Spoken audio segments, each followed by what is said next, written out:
Good morning. The F850GS was the star of this media launch, but today we're gonna try the F750GS, which is very similar to F850. In fact, it's pretty the same bike, but it has a smaller wheel, it has different suspension, and it handles in a different manner.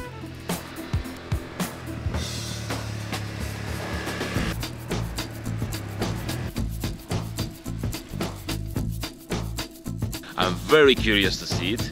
Actually, I'm really curious because this is the beginner's bike in the, let's say that, in the BMW adventure class, an entry level whatsoever.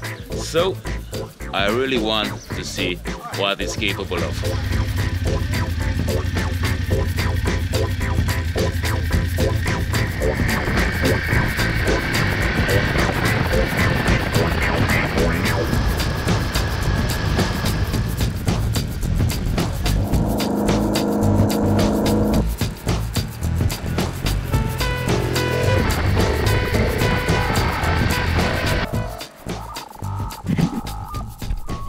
I didn't have so much time to spend with this F750GS, but I still want to point out some things I noticed. I still want to point out some differences compared to the F850GS, because everybody's asking what's different, is it worth it?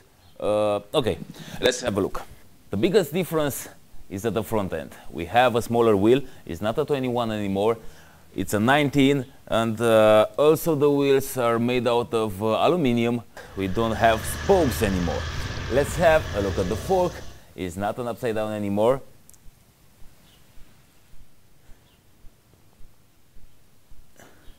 The brakes also, they look the same, but we got rubber hoses, non-metallic hoses, as the F850GS has. And I think that's all with the front end. The windscreen is smaller on this one, but you can put the one from the F850GS if you want. So the weather protection is somehow similar after all, even if this has a smaller windscreen. The F750GS is also less intimidating for the beginners because it comes with a lower seat height. However, BMW offers all kinds of seats, so you can have an even lower one. This is the normal one. You can have also a higher one if you want, so it's completely adjustable.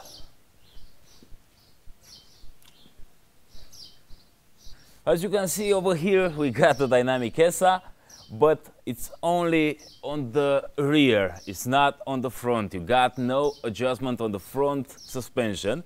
You got dynamic ESA on the rear. You can set up the loading of the bike, so the suspension will be prepared if you're alone or if you're with a passenger and the luggage on. Otherwise, it comes with all the options BMW can offer. It has pretty the same electronics as the F850GS. You can see it's the switchable ABS and traction control. You can see the cruise control over here. And of course, the riding mode. So you have a rain mode, a road mode, a dynamic mode, and of course, the enduro mode. And you can also play with this entertainment system. You got the navigation, you got media, you can listen to music, you can make phone calls, and that's all.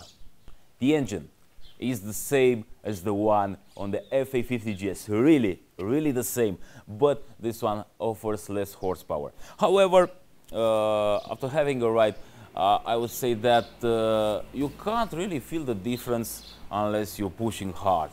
You have to push it hard to feel it, because this one is also powerful enough and it sounds very good. Let me show you.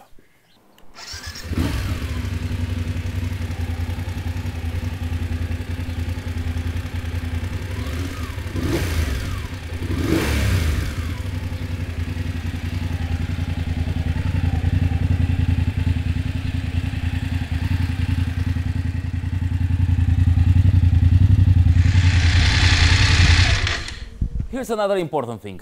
This bike is cheaper, it's less expensive than the F850GS, and that's also a good reason to try it.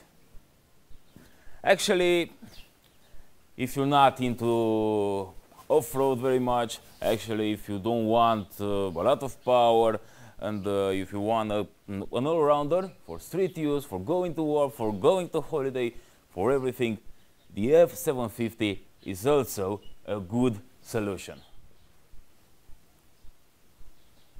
So this was our first ride on the BMW F750GS at the International Media Launch in Spain.